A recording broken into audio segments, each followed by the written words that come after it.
Assalamu alaikum wa rahmatullah. Masu sauraron mu barkanmu da sake kasancewa da ku cikin shirin nan da muke karanto muku littafin mahaifiya tare da ni Adam Abdullahi. Idan ba ku manta ba a makon da ya gabata mun tsaya ne a daidai inda Inna ta faɗa a ban ɗaki yayin da Anisa ta ruga da gudu ta je ta ɗauko waya tare da kiran Abbas. A wulakance ta rika jan Inna daga bayin zuwa tsakar ɗakinta har a lokacin bata farfado ba kuma bata yunkurin zuwa samo ruwa da za ta yayyafa mata ba ko da za ta iya farfadowa. Tashi ta yi ta ɗauko fulo ta ɗaya ta sanya a ƙasanta ta kira momi suka yi magana. Tana ajiye wayar ta ji motsin ƙofa alamun shigowa. Shashsheka ta fara yi tana matso hawayen ƙarya, fuska tana nuna matuƙar tausayawa. Abbas ne ya shigo, Aina'u na biye da shi, jikinta sanye da bakar suit, daga ganinta daga bakin aiki take.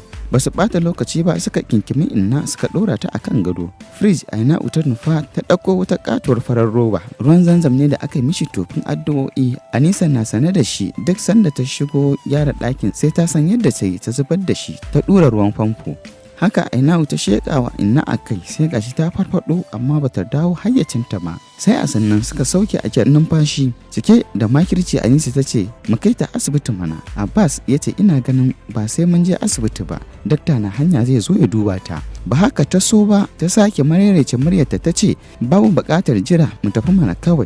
Sai a sannan Aina'u ta yi magana, ina ganin mu je kawai yaya, domin tana buƙatar taimakon gaggawa. Ɗaukar ta suka yi suka sanya ta a mota. Abbas ya shiga gaba, Anisa ta wuf ta zauna a baya tare da Inna. Aina'u kuma ta zauna a gaban. Suna tafiya tana gaya musu bayani. Ina zaune a falonta na ji ƙara da gudu na taho, ashe a ban ɗaki take. Na yi magana shiru ba a amsa ba. Ina turawa na ganta kwance a ƙasa da alamun faɗuwa ta yi.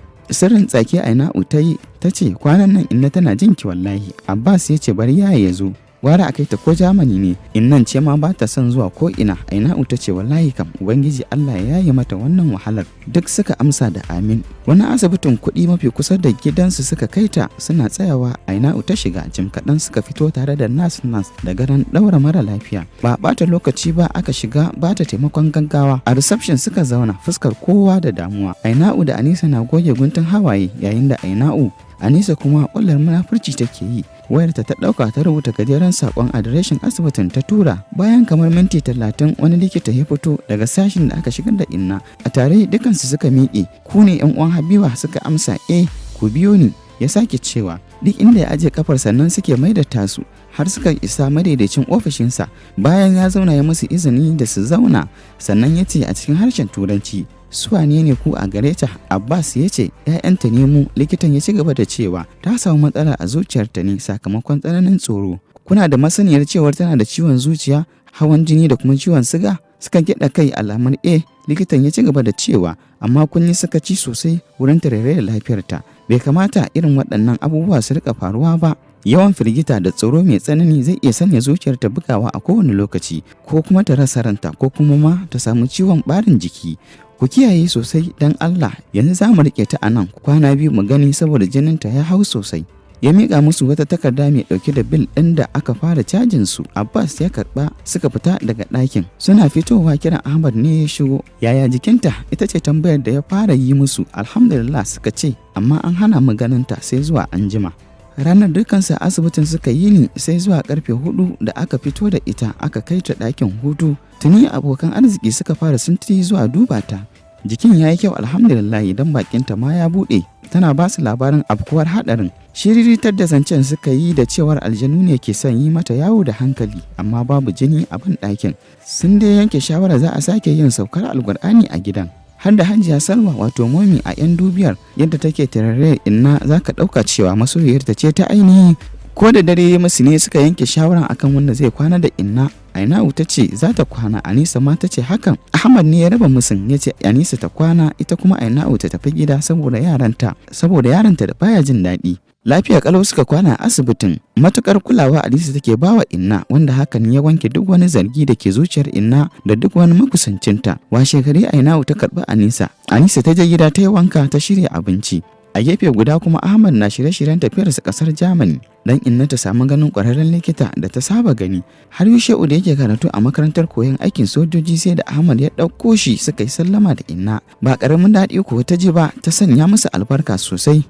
Bayan kwana 5 duk wani shiri na tafiya Jamani ya kammala. Jikin Inna ya yi kyau, tana ƙara samun sauƙi sosai, sai dai wani lokaci yakan tashi.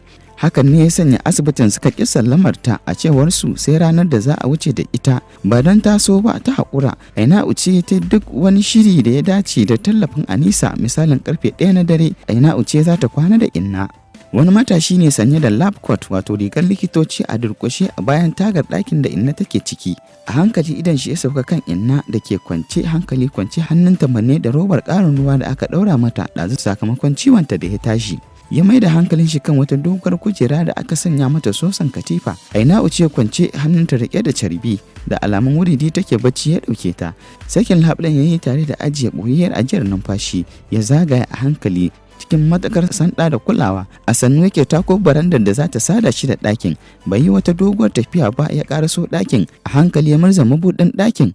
Bai yi wata ba ya tura kai cikin matakar kulawa ya zarun sirinji a aljihun shi ɗauke da ruwan allura, ya nufi drip ɗin da shi. A hankali ya fara zuba ruwan allura har ya kammala. Cikin sanda ya jiyo zai tafi, kamar yadda ya shigo zuciyarsa na dankare da matakar farin cikin samun nasara. Har ya fara ayyana abin da zai yi da kuɗin da azzaluman iyalan can suka yi masa alkawari. Sai dai kash, cikin rashin nasara wayarsa ta ƙara, alaman kira na shigowa. Shirin da ko ina yi ne ya sanya ƙarar kara da gurare da dama, ciki har da kunnuwar Aina'u da ƙarar ta doka da ƙarfi. Da azabar gudu ya fita, ya saki ƙofar ta bada ƙara bum. Aina'u gani ta kamar warƙiyar mutum, ga kuma ƙarar da ƙofar ta bayar. Ita ma da azababban gudu ta bi bayan mutumin tana ihu ɓarawo ɓarawo, ole ole, thief thief, kuma tana ci gaba da gudu. Tuni mutane suka kawo mata ɗauki. Tuni aka yi wa shugaban masu bayar da asibitin tsaro magana, ya ba da umarni ga sauran yaran shi da su tsare ko'ina. Matashin nan ya san hakan zai faru, hakan ne ya sa shi laɓewa cikin wasu shukoki. Kuma ma'aikatan tsaron nan suka ci gaba da kasawa da tsarewa, suna duba lungu da saƙo na asibitin. A ɗayan ɓangaren kuma Anisa ce tsaye cikin bayi, sai faman ƙara danna waya take, tana ta ringin amma ba a ɗauka. Daga ƙarshe aka kashe wayar. Hankalinta ya fi na ɓarawan tashi, tuni ta fara sharar gumi. Tilas ta sakarwa kanta ruwa gudun kada Ahmad ya farka ya tambaye ta dalilin hakan. Kusan likitoci 5 ne suka dawo tare da Aina'u ɗakin Inna. A farke suka same ta, ita ma hayaniyar ta sa ta tashi. Dudduba ta suka shiga yi, amma jikinta ko ƙwarzane babu. Hakan ne ya sanya hankalinsu da ja'a akan cewa yashe su aka shigo yi, kasancewar an ga su masu kuɗi ne. Gabanin asuba Aina'u ta fito da gudu zuwa ofishin likita sakamakon aman jinin da Inna ke kwararowa.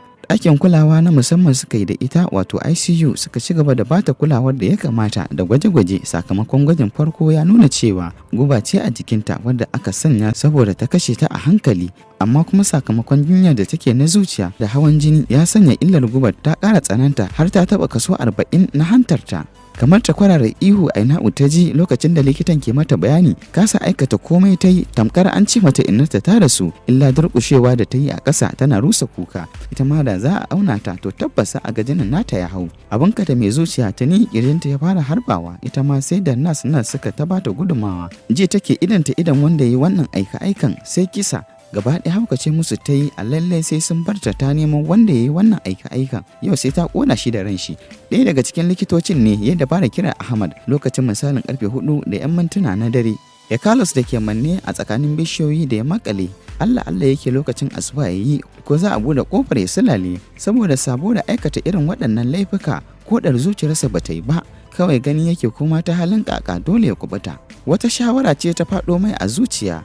Ya na'am da shawarar 100%, kawai ya cire lab coat ɗin da ke jikin shi, ya fara tafiya hankali kwance. A tunanin shi ɗare-ɗaren da yake ne zai sa a yi zargin shi. Ban ɗakin masu tsaron asibitin ya nufa, dama tuni a bincikensa na farko ya riga ya gama gane ko ina da ina na asibitin. Kamar yadda ko ya tsara, ba wanda ya zarge shi, zaton kowane ma'aikaci ɗan uwan shi ne. Yana tsaye a bayin yana jiran wanda Allah zai kawo ya shaƙe karɓi kayan shi, ya ba sata ya ficewar shi. Cikin sa'a kuwa sai ga shugaban masu tsaron asibitin ya afko cikin banɗakin sanye da yunifom ɗinsa. Turis ya yi ganin mutum ya damƙe wuyan shi ta baya, sannan Ekalas ya ce sakanni da ma bayani. Bai yi musu ba, ma'aikacin tsaron da ake kira Gwagu ya sake shi. Ekalas ya salo ƙaramar wuka ya karce shi a kumatu, sai dai ga mamakin shi ko ƙwarzo ne bai yi ba. Murmushi Gagu ya yi a zuciyarsa, ya ce yaro ne, yi bayanin kamar ba sai ka latsa ni ba. Ekalas ya ce ni sana'a na fito, ka gane ne? Ehe, ka samu ka fitar da ni ma na yanka maka rabanka. Yanzu kai bayani ai. Gagu ya bashi amsa. Ka bani kayanka na sa na fice, in ya so ka same ni da safe a ƙarƙashin gada ina baka rabanka. Ekalas ya faɗa. Kayansa ya zame ya baiwa Ekalas ya sanya, sannan ya nufi babbar kofar fita kan shi tsaye. har ya zira kai zai fita, wani ma'aikaci ya sa mishi kafa sai gashi ya yi taga-taga zai faɗi, amma ya dake ya tsaya. Gaba ɗaya suka mai zobe, zaratan majiya ƙarfi ne su hudu. Hular shi suka fara fizgewa, suka dankwafar da shi a ƙasa. Gwagu da ke baya yana kallon komai ya ƙaraso gaban shi, ya ɗaga haɓarsa ya ce, na jima ban ga ɗan ta'adda sakare irin ka ba, kasa ta za ka tsira ko? Tun fitowarka daga inda ka laɓe na ganka, na kuma ƙare maka kallo, tabbas na san kai ne wanda muke nema. Da gangan na biyu ka danna shishino da badarka. Tun ina shekara 11 na fara harkar daba, babu inda labari na bai je ba. Hala kai baƙo ne ko? Baka san gagu ba. Shekara ta 20 ina aikin gadi, ba a taɓa samun nasara a kaina ba. Manyan masu kuɗi da na yi wa aiki Allah ya yawa da su, sai karanka ya kai tsaiko sannan nake wa mutum aiki. To gaskiya ka yi gangancin gwada ƙaramin kwakwalwarka da ta gwagu. Yana ji yana gani suka iza ƙeyar shi zuwa wani ɗaki mai siffar kurkuku, suka datse shi sannan suka je suka faɗa wa hukumar asibitin. Cikin minti 30 ya iso asibitin, kasancewar goshin asuba ne, babu cunkoso a babban hanyar. Labarin da ya riske ne ya matuƙar ɗaga mai hankali. Tuni yawa commissioner of police waya. Labarin da ya riske na wanda ake zargi ne ya dan sanyaya mishi rai, ba yadda Aina'u ba ta yi ba akan su bar ta ga yaron, amma suka ki. Har a lokacin ba a fito da inna ba, sai da likitoci suka tabbatar da ci gaban jinin nata, da jikin nata ke samu.